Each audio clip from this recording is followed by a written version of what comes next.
Hello and welcome to another episode of Top Deck, the series where we take a look at some of the leading TCG meta deck lists that are emerging in this format. So today we have Ben's fourth place plant/dino/zombie sworn deck list that he took to the Worcester Regional. I'll just run through the deck quickly and then we'll get his comments on how the deck actually worked and how his matchups were. So we have triple Ash Blossom, triple Snow, one Goblinberg, one Gazuki, one Thousand Blades, triple Lone Fire Blossom, triple Mezuki, one Hat Trigger, one Damage Juggler, one Treklown, one Darlingtonia Cobra, triple Scorpio, double Raiden instead of three Raiden, so this is a bit of a twist on what we normally have.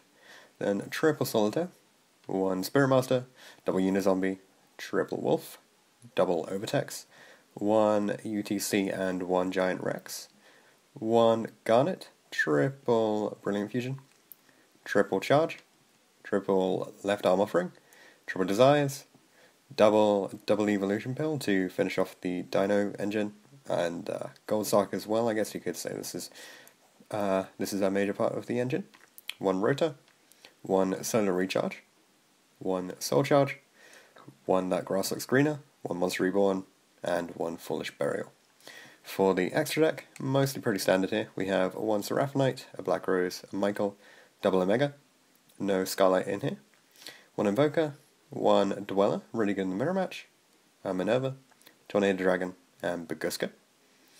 Then there's no Utopia package in here, but we do have Mrs. Radiant, Deco Talker, Curious, Borrelo Dragon, and one Saryuja Skuldred for the main. And for the extra, and then for the side deck we have triple Veiler, one Raigeki and one Dark Hole for board wipes, triple Twin Twisters, triple Dimensional Barrier, triple Evenly Matched to finish off the board wipes, and then one Imperial Order for stealing games basically. So that is it for the deck itself. Let's go ahead and call up Ben and see about his comments on the deck. Hi Ben, how you doing? Yeah, not bad. Pretty good, pretty stoked after Worcester Regional yesterday. Yeah, you did a really good job. Yeah, man, long time coming, top in a regional, first ever one, you know. Oh, cool. Yeah, so I played the Lightsworn Dino deck that Connor Zhao and all that played, and I took into account what they said about it. So they said that they didn't like the Gamma engine, so I said, alright, I'm going to take that out. And in doing so, I replaced it with a Damage Juggler, a Hat Tricker, a third Desires, and then the one Solar Recharge. Yeah. Many people would disagree with the one Solar Recharge because yeah, it's a bit of a one card wonder. Right? Yeah, but the way I saw it was Blue Eyes had the same sort of theory with the stones during that format where they played a minimal number of stones, but they didn't really do much in a sense in the hand if they draw them. So by having that one recharge, when you open those hands of a Lightsworn or away to a Lightsworn, and then that charge, it's incredibly broken and busted. But because we're playing minimal Lightsworns, I literally copied and pasted Connor Zhao's and Alex's deck and just made the tweaks and changes to it, and literally, I couldn't think of a 60th card, and at one point it was going to be an upstart, and I was like, no, I can't be doing this. It does nothing to the deck. And it was also going to be an orbital Highlander because to mid to late game, it could be really good, but in the end, then it could also brick in a sense. Yeah. So I decided against it. So I played the one of the recharge just for that moment of if you open a dead Lightsworn, say a Wolf for instance, you just have the nuts there. The Hat Tricker and the Treklown, people don't realise how broken Hat Tricker is. The fact it's an extender, an answer to an extender, and a level 4 body, and a light for Brilliant Fusion, and the no damage bit as well. My friendly Delaney against Tim Cox won with that card, but we played the same identical list, but I ended up topping. But sadly, he missed out because He played against the ABC Invoke variant, but that's how it happens. Yeah.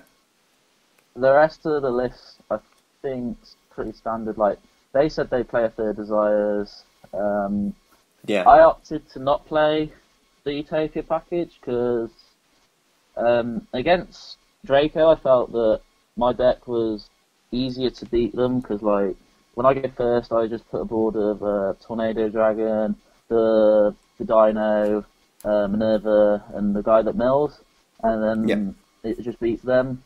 But we played Abyss Dweller and Saijo instead of the Utopia package because Abyss Dweller's really broken in the mirror match, and if you have that edge in the mirror match and like any rogue matchup of an Abyss Dweller, like against say like ABC or something ridiculous, or even Mermail for instance, like that, like you're able to just outright win the game there, just because you've decided to extra deck board a card that just like ruins your opponent. Mm-hmm. But the Saiyuji was there mainly for the fact that, like, I agree with them that the card doesn't make your brick hands better, it just makes your brick hands worse, but it makes it makes your brick hands worse and your better hands better. But if the card makes your better hands better, then that's perfectly reasonable, because there'll be those times where you're in the game state and say you draw the Conductor or you draw the Overtex or anything like that, and you've got the pill in hand and you've either sided out one Overtex or something like that. You want to just put it back to deck just so you can summon it. Like that card's that card's like incredibly powerful, and the fact that it has 3 link zones at the bottom is just insane, and it just opens to OTK potentials. I don't think there's anything in the side deck as such that's abnormal. I think Order is a bit we haven't seen a lot of recently. Yeah, so it was my 15th side card because there was nothing like good one-of that I could think of for the sideboard, because Regeki and Dark Hole had to stay in there just because it was an out to True Draco, because if they went Monster Trap, it was perfectly fine, because and also I forgot to mention that the reason we didn't play the Lightning as well was because Borrowload's an out to the Masterpiece. But so like the Raigeki and Dark Hole were there because people were playing the True Draco variant. Like our friend Bradley Hayward was playing the Metalfoe variant. And he won the event with it, funnily enough. And we thought, well, if the Raigeki and Dark Hole are in there, it just it blows out established boards, and then it also blows out the mirror match as well, because unless they summon the Overtex over the Ultimate Tyranno, you just outright win just for a Raigeki and Dark Hole, and then you just battle through the snows, or you just make an Abyss Dweller, and it's just over from there. Yeah, Dweller seems really good in the main at the moment, just because you have so much rogue that has potential to set up a live grave. Yeah, exactly, and the main thing was, like we said, this deck is such a scary deck to play against and play with, isn't a sense, because you just look at the boards and think, holy God, what's going on? The fact that you've got a 3/5 Booker Moon that can attack everything, all the Booker Moons in like Graveyard of the Snow, and just that like the ability to just be able to outright win through like cards like Grass is Greener, and like the thing is you can do the whole Cobra play, or like if they stop the Cobra play, you have the left arm offering to get you your Grass or your Soul Charge, or even your Monster Reborn if you really need to get that. But we said like the deck was like theoretically the best deck because it could do the most, and and you have access to so many different options exactly as well. And we made the main difference I see with my list compared to referring back to Connor Giles and Alex's is that I played 3 evenly matched. I didn't know their theory behind playing 1, because like I think this card's just such a blowout to like any other deck. Like I thought Paleo would like turn up at the event, but no one played it, and I didn't play against it, so. Okay, Yeah, yeah. So it was just there. could have been really good, but just Yeah, not relevant. but like it just beats every rogue deck and any deck that just goes make a board pass. Oh, definitely. But like I didn't understand why they were only playing one, but that was their decision. Well, we'll probably find out. See what their updated deck lists were like. Yeah, like Connor's also topped the Brooks. He won it. He went 7-0, isn't it? But yeah, the list pretty standard. My matchups for like the day was round one. I was against some like ABC guy from my locals who was playing the combo variant one where you can end with 2 Buster Dragons. I went 2-1 against him. Like game one, I just went first and made the board of Tornado Dragon, Minerva, Curious, and the Dino, and then Yeah, that seems pretty solid in the match. it's the best. It's the best board you can possibly make against like anything generic. And like there's other boards you can make, but that one is the best board we came up with. And like if you like open the Stone Cold Nuts, you can take 2 cards out of your opponent's hand as well by making 2 a negative. Yeah. So do you make Tornado rather than Dweller just because Pendulum is so prevalent? Yeah, so because Pendulum's so prevalent, we make Tornado over the Dweller, and also Tornado is really good against everything else. So it's really good against those rogue matchups like Invoke, like for instance Ryan Levine's variant of Invoke, like stopping them getting the Alistairs is so important. Oh yeah. And just like in general, Tornado Dragon is like a really ridiculous card. And then my round 2 was against some Zombie Mirror Force deck. Okay. He's a guy from my locals. Like his name's Jeremy Ho. If you've not heard of him on the trading group, he's just like I tell him to play meta, but he just doesn't listen. He just doesn't listen. So yeah. And then my round 3 was against Alec Drinkwater, who played ABC Invoke. Yep. That was 2-1.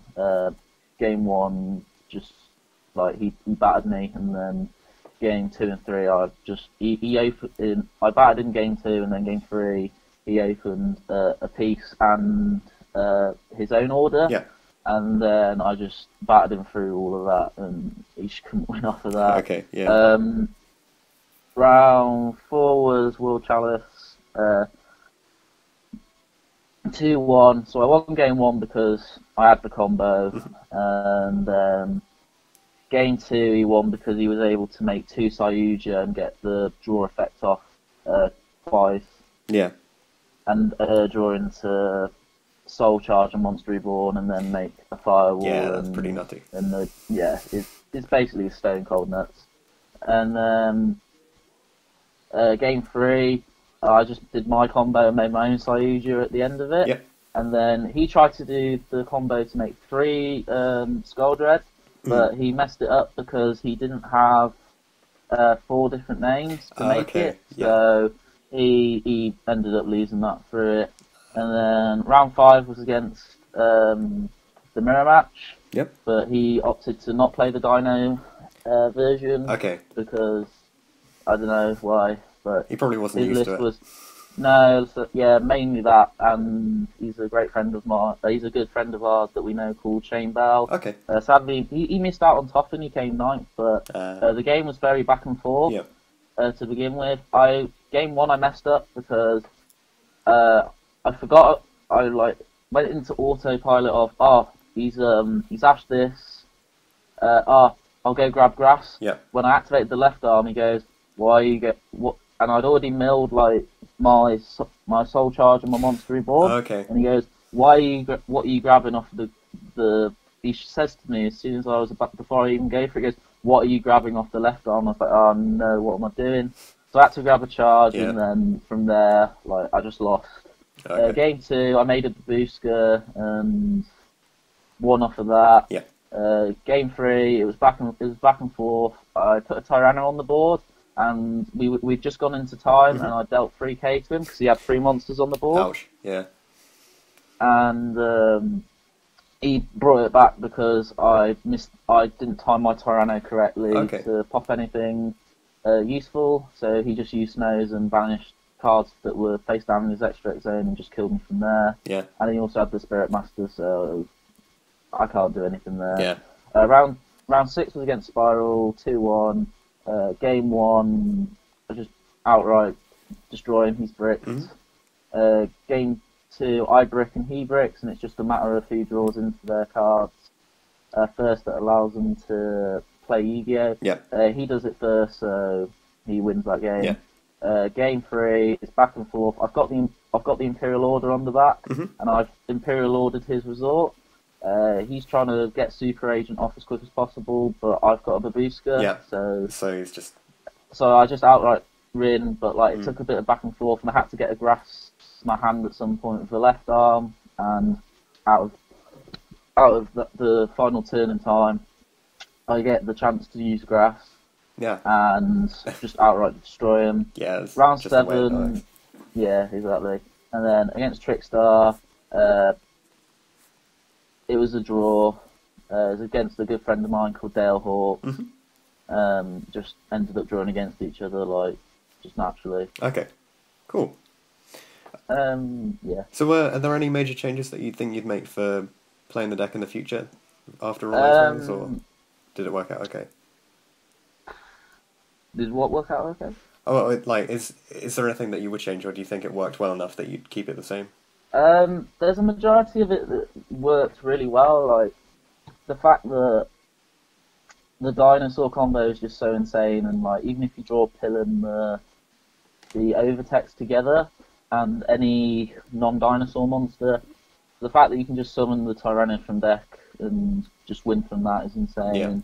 Yeah. The main thing I'd probably play is I might play like one Overraptor, because throughout the day I was thinking to myself, there's got to be, I wanted another option to like send the Overtext to get to the Tyrannid. Okay. But, yeah. Like, it may have come up once, but like it was a card that like you had to hard draw, and I didn't want to put too many more normal summons into the deck. Yeah. Apart from that, like the side needs probably a bit more changing. Like I didn't play a single pendulum player, as you know, throughout the day. Yeah. So like the D barriers weren't really needed in that sense, but I think it was still good to have them there for the fact that if I did play against it and I lost because I didn't have them in there, then I kicked myself for it. Oh, definitely. Yeah. Yeah. You just want it. But apart from that, like Roulette was solid throughout the day. Mm-hmm. It was just unlucky that I lost to the Miramax. Down on him in time. Yeah. But apart from that, like the deck performed really well. What Connor and Alex came up with is really good and innovative of them. They did It's a really solid way of combining. Yeah, exactly. Like the fact that Overtext is just such a powerful card to get you the pill is just insane, and like the fact that you can just summon the Overtext off the pill. The deck just worked perfect. I think the deck worked perfectly fine. There were some bits maybe I needed to learn more of, because like I did do a few like I think misplays in my head, but that's just down to like not being able to test enough, and yeah, that was it. So next time you'll come out and go first. I hope so, but maybe. Get the testing in, and we'll see it happen. Yeah, hopefully. So what shout-outs do you want to make before we head off? I'd like to shout out to my mate Luke Bennett, who told me to play the deck, because if I didn't play that deck, I was going to play Trickstars, and I realised that was the worst option I could have possibly made. So I'd like to shout him out. I'd like to shout out my mate Luke Delaney for letting us go around to his house and test and teaching me effectively how to be better at the game. Shout out to Stuart Watts for loaning me some cards and basically also teaching me as well, and just like being a great friend and like just being there. Shout out to our Facebook group chat, The Click. Just a bunch of boys chatting rubbish and theory and everything. That's what you want. And like just general shouts to our locals, P&N Yu-Gi-Oh! And the Videodrome Worcester. Without them, like, I wouldn't be able to like have got into the game so much easily and got the first top. Yeah. But like the big shout outs are to Delaney and Bennett and just the boys really. Yeah. Sounds like you got some great support. Yeah, man. Like we have like the greatest like bond of friendship ever. That's what you want. All right. Thanks very much for coming in and chatting about it. No problem, man. Congrats on getting 4th place, Worcester Regional. Cheers. And hopefully we'll see you again on the channel. Yeah, hopefully. All right. See ya. Bye. Thanks for watching this episode of Top Deck. If you have any comments or suggestions that you would like to make, leave them in the comment section down below. Check out the description for details of how you can get involved in this series. You can enter by voice interview, or instead you could just send all of your information over Facebook Messenger. Anything like that will be absolutely fine. If you want to see anything in particular from the upcoming series, then be sure to get in touch, and I'll see you guys in the next video.